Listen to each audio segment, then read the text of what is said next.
Bonsoir. Alors, la troisième partie de la destinée, comment l'apercevoir? Alors, dans les deux premières vidéos, on avait parlé de naissance, de déplacement, de la signification de votre prénom, ainsi que celle de votre autre, de votre jumeau, et que vous aviez échangé des clés lors des débuts. Il y a ce qu'il faut voir dans le début, avant la fuite ou avant la séparation. On va parler de choses qui bloquent dans le chemin. Et il y a effectivement cette lumière, cet échange de lumière, cet échange de clés, mais aussi toute la noirceur qu'a pu percevoir le yin.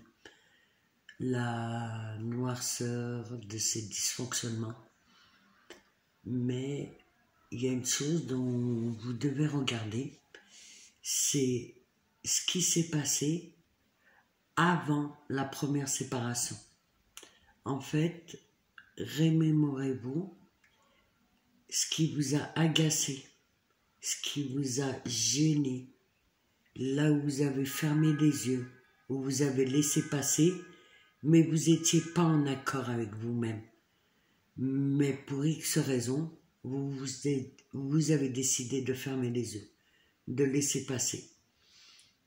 Ça vous a peut-être blessé, peut-être bousculé, peut-être interpellé, ou vous l'avez mis dans un tiroir.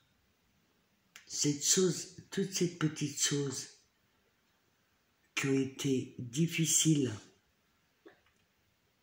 mis sous le tapis avant quelque chose qui a déclenché la séparation.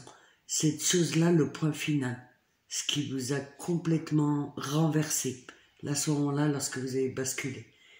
Et commencez à voir ce qui s'est passé lors de la première connexion, la rencontre et la première séparation.